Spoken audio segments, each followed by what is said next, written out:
God, I wanted to kind of like just kind of go over a little lightly on the new book that we're going to be reading.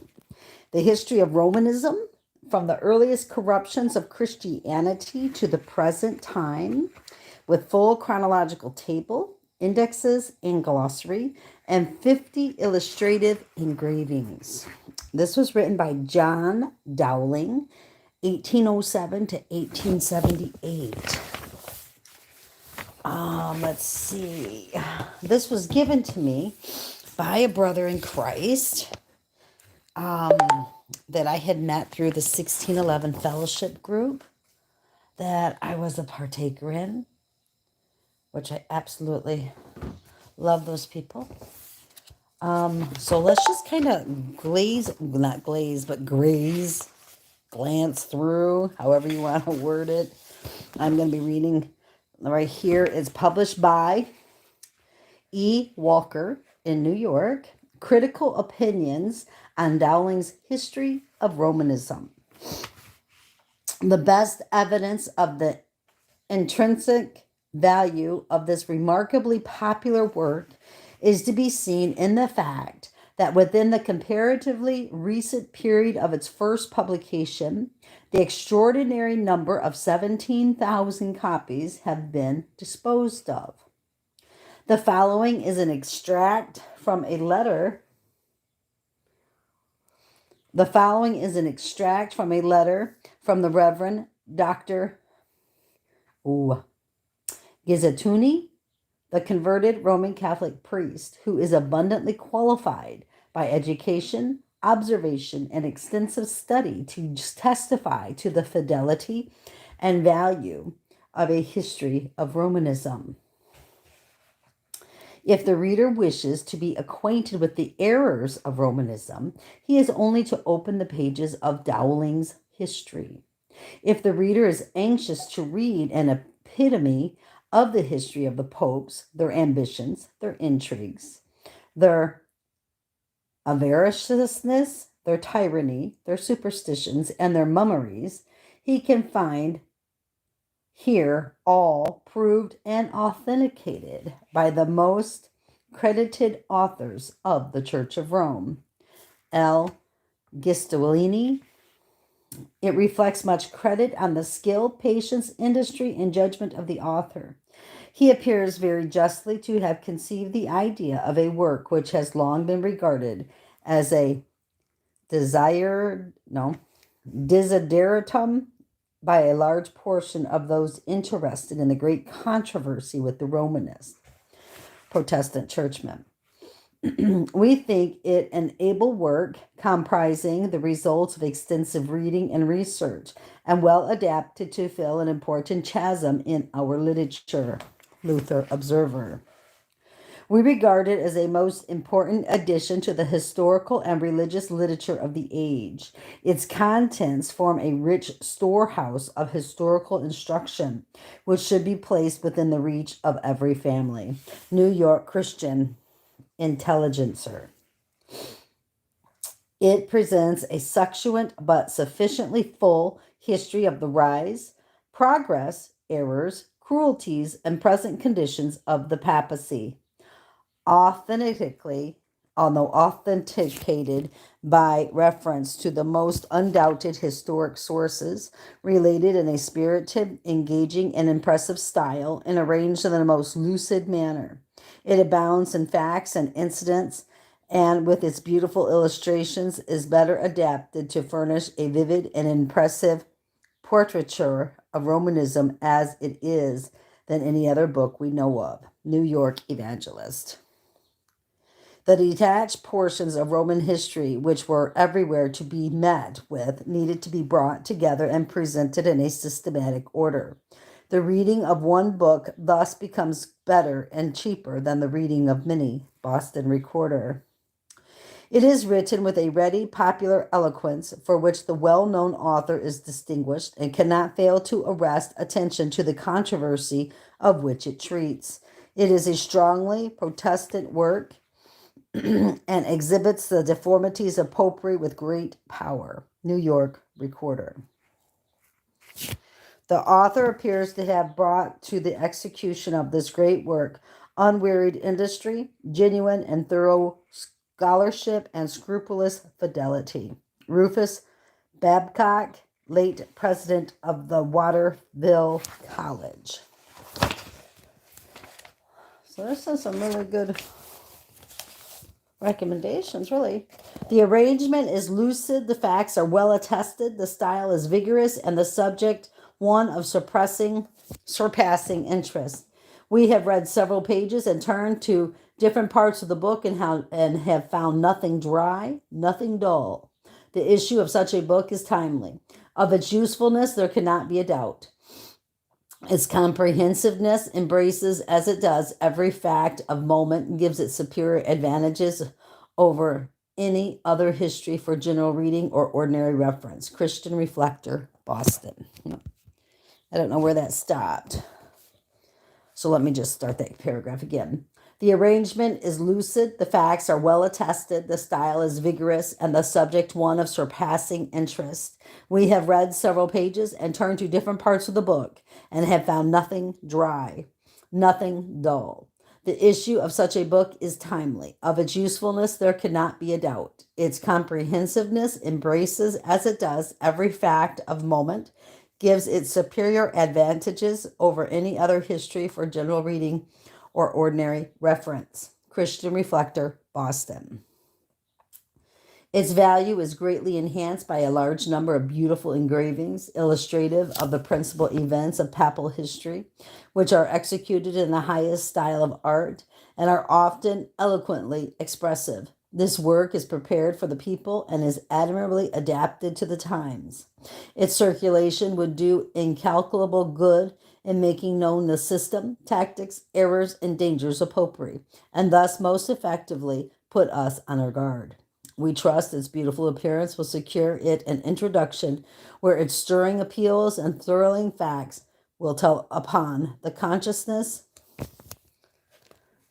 and hearts of the people, national Protestant.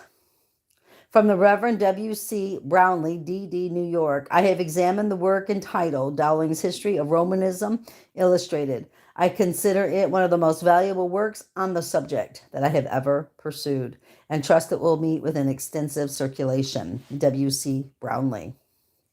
From the Reverend Joseph Wilson, D.D., pastor of the Reformed Dutch Church, Terrytown. I have carefully read Dowling's History of Romanism and can cheerfully recommend it to my fellow Protestants as an instructive and faithful exhibition of popery, from its origin down to the present time. It is a book that should be in the hands of everyone desirous of obtaining a perfect knowledge of the great apostasy. J. Wilson. Good service has been done for the cause of truth by its publication, and it certainly ought to secure for its author an inevitable reputation among contributors to the standard literature of the day. It reflects much credit on the skill, patience, industry, and judgment of the author. It is a history, veritably authentic history, and not the fabrications of a one-sided controversialist, not the conjectural inventions of a determined and bigoted partisan, not a series of declamatory tirades against what the Romanist Church is supposed to be by those who discard her doctrine and authority, but a plain, unvarnished history of what she is actually by her own admissions and practices, a faithful and impartial exhibition. I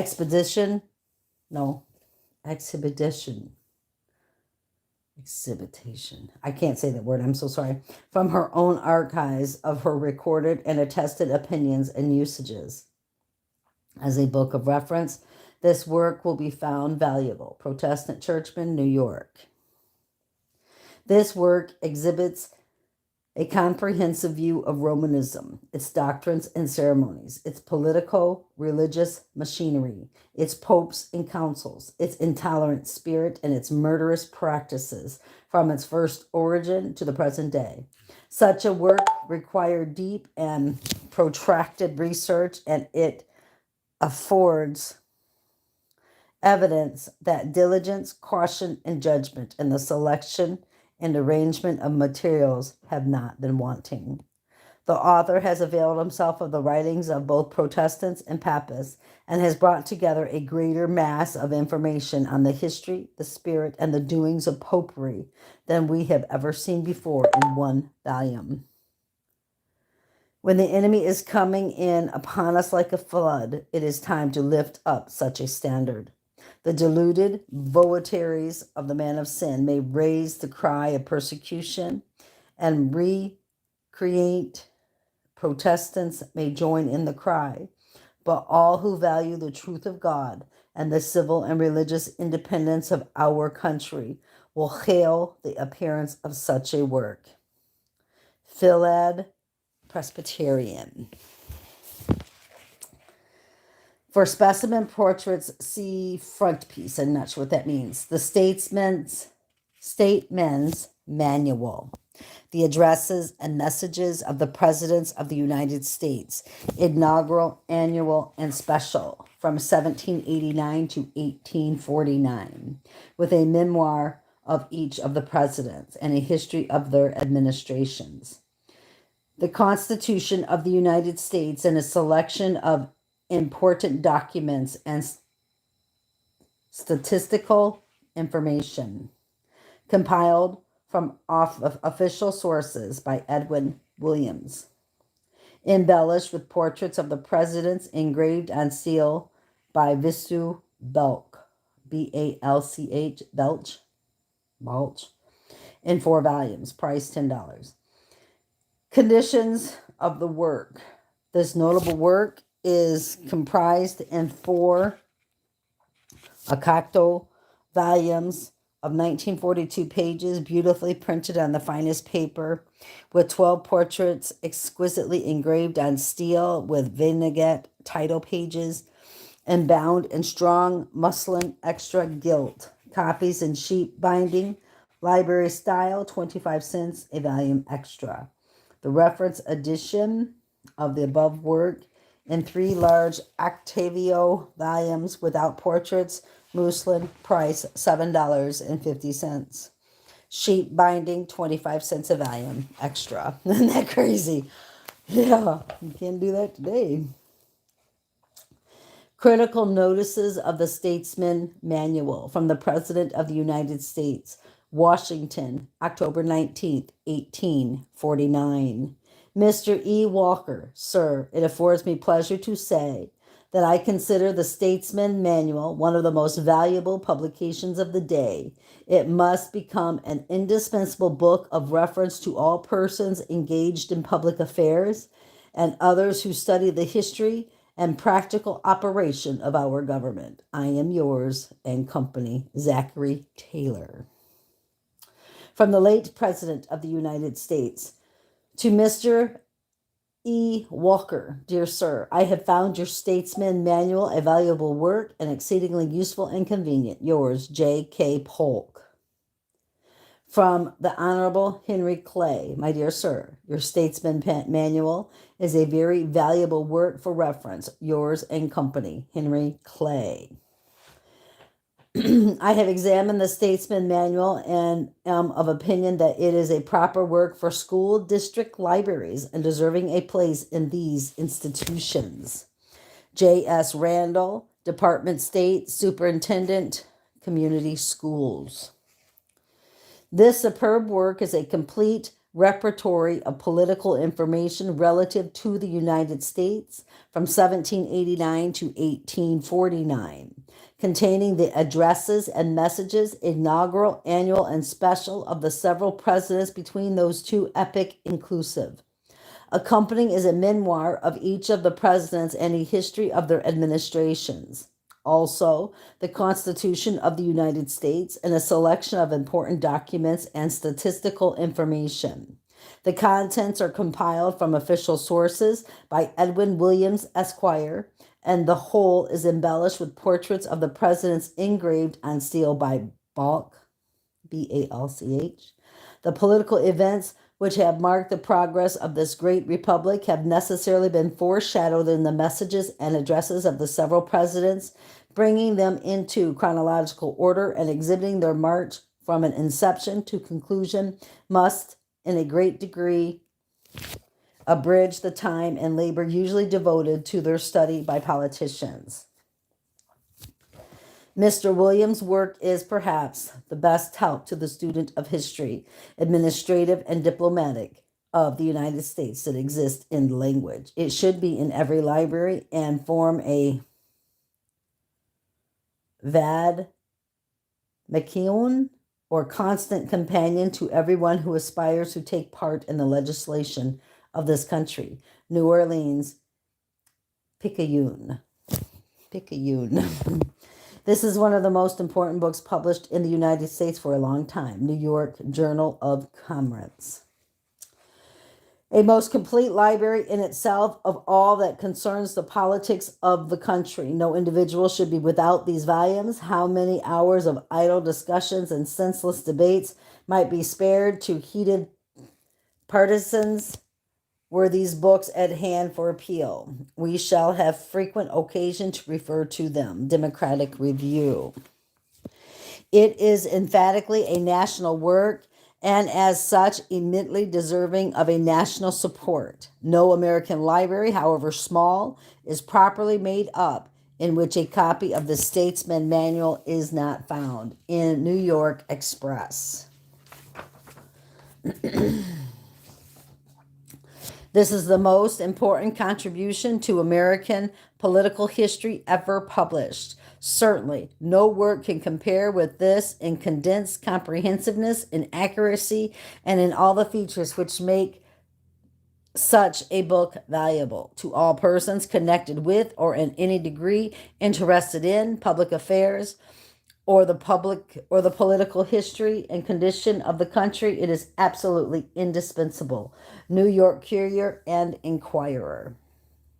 No politicians, no man who desires to understand the history of the several administrations of the general government should be without a copy of it. As a book of reference, it is invaluable.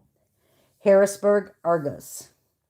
It is, in truth, the best historical narrative of our political statistics that has ever been published on the science of government, of any description whatever, for it furnishes throughout the varied and interesting development of the action of a free and enlightened government on the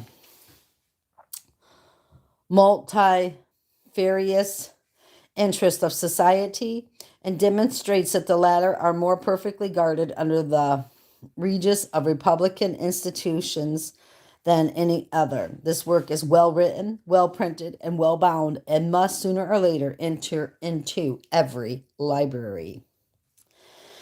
There's no man that ever investigated a political subject connected with American affairs who did not feel the necessity of having just such a book of reference as this, and its possession would have often saved hours of search after facts. Mr. Williams, the accomplished statistical writer, has managed to crowd into the historical sketches of the various administrations a very perfect view of all the political events of each period. The predominant influences of each term of administration are fully presented, and all are written in the spirit of candor, fairness, and strictest impartiality. He presents facts and leaves his readers to draw their own conclusions. It is scarcely possible to exaggerate the value of a work of this kind among a people who enjoy the right of universal suffrage. Extensive libraries might be culled without finding the useful knowledge contained in this book. Knowledge essential alike to the voter, the political aspirant, the editor, the legislator, and the statesman. Louisville Courier. It contains an immense amount of statistical information on the highest value and importance to all who are interested in the history and politics of the country. Boston Courier. It is immensely a national work and is a vast addition to the literature of our country. No statesman or politician can afford to be without a copy of a work of such rare excellence and value. Washtenaw, Whig, Michigan. Well, I'll be darned. We can say no more and ought to say no less of this work than that it is the most complete constitutional history of the United States that exists or that can be constructed within the same space. It is indispensable to the library of every American scholar as a book of reference, and as its title indicates, it is and always must be the Statesman's Manual. New York Evening Post. We cannot well see how anyone who takes any interest whatever in political events can do without this book. It is a vad mecum that has no competitor among the books of this country. This work fills a hiatus that has long been sensibly felt. Louisville Journal. A most skillful work, one which every man who would know a great number of the most important facts and statistics in the history of our government ought to have. The Aurora, Ohio. The Statesman Manual is a work of great value and should be owned and read by every citizen who wishes to know the administrative history of the government under which he lives. It presents information nowhere else to be found in a combined form of the utmost importance to every American and absolutely necessary for every public man to possess. Boston Post. This publication is invaluable, not only to the politician, but to every citizen. No American library will be complete without it. New Orleans Bulletin. No library should be without the book. And if any man has got a house without a library, let him purchase these to begin one. We take it for granted that a work of such unusual interest will be universally called for. Graham's Magazine. We have no hesitation in pronouncing this work the best standard production that has come under our observation. That such a national work as this is valuable. It needs not our assertion to convince our readers, for all must admit that a more estimable treasure, excepting the Bible, could not adorn and enrich your libraries. Weldon Herald, North Carolina. Few productions of the present age have emanated from the press with stronger claims upon the public patronage than this. It is a noble attempt to present to the great body of the American people in an available and popular form the documentary history of the executive government from its commitments under Washington to that of Taylor, together with his details of each administration in consecutive order and a mass of importance statistical matter not elsewhere to be met with. Boston Post. A work of the utmost utility and value as a standard of reference. We commend it to the especial attention of our readers as a production of rare excellence and merit, and one immensely deserving their patronage. It must ever remain an authority of high and permanent utility. Boston Puritan Recorder. Here is indeed a work worthy of its title, national. There can be no doubt of its taking its place permanently among works of the highest value. Boston Christian Register. To say that these elegant and important tomes deserve a conspicuous place in every part and public library is not all that should be said. They are indispensable to every lawyer, politician, or intelligent patriotic citizen. Boston Christian Witness. The Great Work of the American Revolution by Benson J. Lose, Esquire, 1776, of the War of American Independence. A history of the Anglo-Americans from the period of the Union and the colonies against the French to the inauguration of Washington, the first president of the United States of America, with 60 engravings, illustrative of plans of battle, prominent events, interesting localities, and portraits of distinguished men of the period. So all of that, what we just read and what I just read there, and then over here's another one, Mrs. Ellis' popular works for the domestic circle, the Family Monitor, comprising the women, mothers, daughters, and wives of England by Mrs. Ellis, price $2.50. These are all ads that used to be in books. So I just thought that was very, very interesting. That one book is definitely almost worth kind of buying. And it was about all the presidents, the statesman's manual. All right, the history of Romanism from the earliest corruptions of Christianity to the present time, with full chronological table, indexes, and glossary, and 50 illustrative engravings. A new edition with a supplement continuing the history from the accession of Pope Pius IX to the present time, A.D. 1853, by John Dowling, D.D., pastor of Sampson Street Church, Philadelphia. New York, Edward Walker, 114 Fulton Street, Canada West, Hay and Thacher, Port Hope, 1853. Publisher's note. To the new and enlarged edition. About 6 years only have elapsed since the first edition of the present work was issued from the press, yet it has already obtained a circulation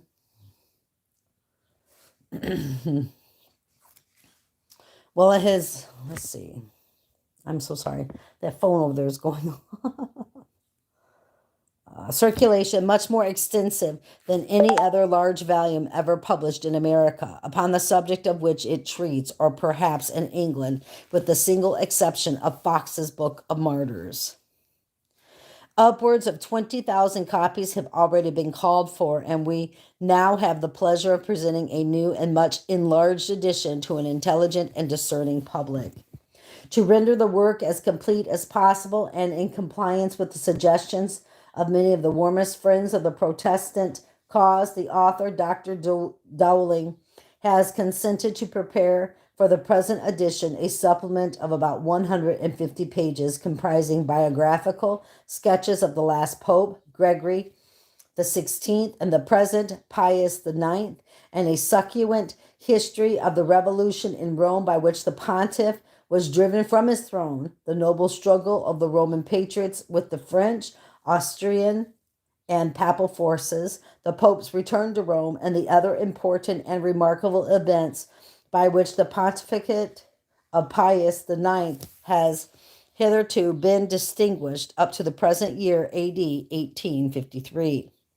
In the issuing the work with the author's final corrections and additions, the publisher embraces the opportunity of tendering his thanks to the friends of Protestantism and the Bible of all denominations for the general and hearty favor with which this history of Romanism has been received, and to the religious, literary, and secular press through the United States, Canada, and Great Britain for very flattering encomiums, which, almost without an exception, Protestant editors have united in pronouncing upon the work and upon its character as a standard authority upon the subject of which it treats. Edward Walker, 114 Fulton Street, New York, April 3rd, 1853. Let's see how long the preface is. Not too long. Okay. Preface.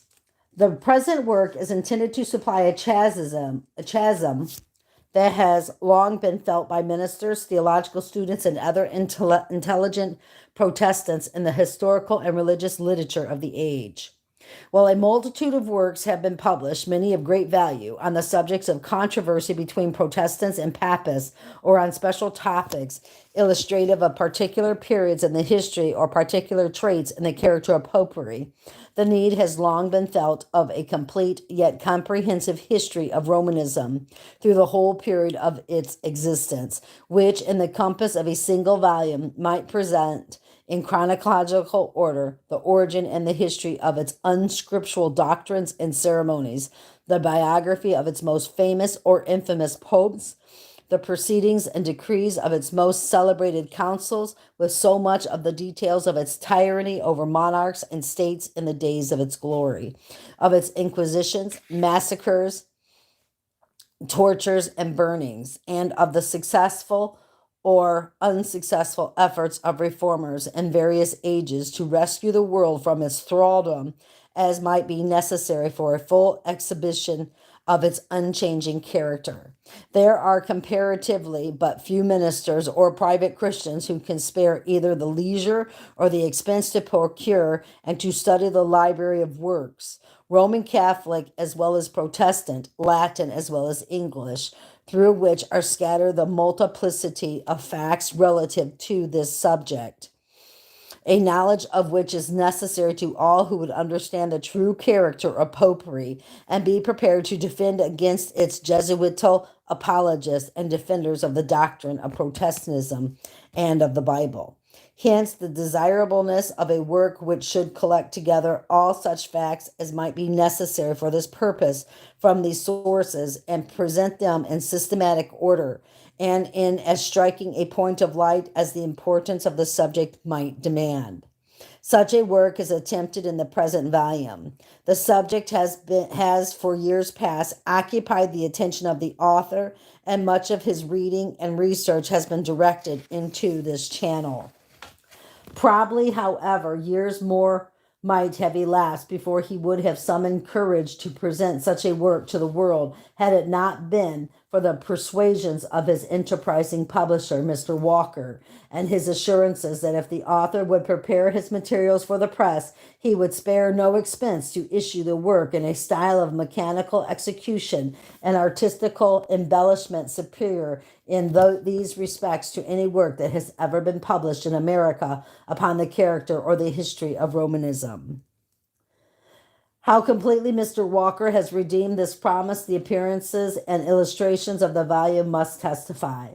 With respect to the matter of the work, the author has availed himself of all the standard and authentic works on general and ecclesiastical history, on the Inquisition and the persecution of popery, on the Reformers and the Reformation, and on the points of controversy between popery and Protestantism, to which he could gain access either in private collections or in public libraries. Among Roman Catholic authors, the Latin annals of Baronius and Reynoldas, the great storehouse of Romanish history, and the church histories of Fleury and Dupin have been freely examined, beside the work of Bellarmine, Paul Sarpi, and many others of a more special or limited scope relating to particular pontiffs, councils, or events. Full extracts have been made from the bulls of popes and the decrees of councils, especially the Council of Trent, illustrative of the doctrines and the character of popery. These valuable and authentic documents are taken from their own standard works and printed generally in the original Latin with the English translation in parallel columns. This plan has been adopted so as to permit popery to speak for itself and for the purpose of obviating the common objection of Romanists of inaccurate translations. Among Protestant writers, most of the standard historians and writers on Romanism have been consulted, and from them important facts have been freely gleaned. The references at the foot of the page will show the extent of the author's obligation to Geisler, Edgar, Conyers, Middleton, Isaac Taylor, Mosheim, Jones, Bauer, Welch, Rank, Robertson, Waddington, Hallam, George Stanley Faber, Southey, Townley, Sismondi, Russell, Tilliston, Jortin, Barrow, Chillingworth, Elephant, Bonchos, de Aubigny, Cox, Limborch, Lauretine, Pugelablant, Perrine, Cramp, Eliot, M. Cryer, Lorimer, Browning, and company, besides a multitude of other authors referred to in the course of the work. The learned textbook of ecclesiastical history by Geisler and the various variations of popery by Dr. Edgar have been found especially valuable for the copious citations from the original authorities, many of which are not to be found in America. In some instances, the facts mentioned in these authorities have been translated and incorporated in the present work, and in others, some of the most remarkable citations from original Romish authorities have been copied on account of their immense value to the scholar and the theologian as illustrative of the character of the Romanism as drawn by her own writers. The copious analytical and alphabetical indexes, glossaries, and full chronological table have been prepared with much labor and care, and the author hesitates not to say from the inconveniences he has often experienced in consulting works from the want of such table will be found a most valuable addition to the work. The engravings were executed by Mr. B.J. Lossing of New York and are not mere fancy sketches for the sake of embellishment, but are illustrative of unquestionable facts and intended to impress those facts more vividly upon the memory. A full description of the subject of each will be found in the page adjoining an important desideratum, the absence of which destroys more than half the value of many pictorial embellishments. The author only deems it necessary to add that he has endeavored to avoid all matters of controversy between the different denominations of Protestant Christians. He has written as a member of a great Protestant family and not as a member of any one particular branch of that family. It is his belief that all Protestants should unite in the conflict with Rome, and it has been his aim to furnish from the armory of truth weapons that conflict which shall be alike acceptable to all, to the Protestant, Episcopalian, the Presbyterian, the Lutheran, the Dutch Reformed, the Congregationalist, the Methodist, the Baptist, and in a word, to everyone who is not ashamed of the name of Protestant. To that God who has declared in a sure word of prophecy that Babylon the Great must fall, the author humbly commits his book.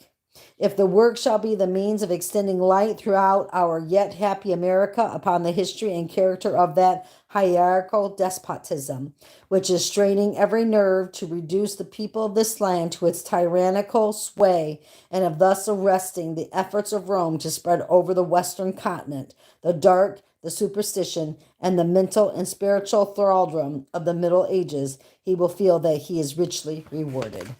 J.D. And that, I believe, we'll conclude our reading on that, because next, what it is, it's an analytical table of context, and let me tell you what, there's a lot to it, because there is, how many pages in this book alone? Let's see, wow, there's a lot. Well, there's a chronological table, there's a glossary, which I'm assuming is kind of like a dictionary. I'm not sure, I'm not very learned at any of this stuff. 790 pages. Wow. Oh, that's the end of the appendix, which I'm not even sure what an appendix is. I think it's a in-time synopsis or something after the book is written. I'm not sure. But anyway, there we have it. So hopefully later, maybe possibly today or maybe tomorrow, I don't know, but I'm very, very excited about getting this book started. I really seriously am. By the grace of Almighty God, I will be able to read it clearly. Hopefully, by the grace of God, it will be done. All right. I love you all so very, very much. Keep your eyes on Jesus and your nose in the book, which is the Word of God. And embed the Word of God upon the tablets of your hearts, so you and I will not sin against God or be deceived. Until next time, bye-bye.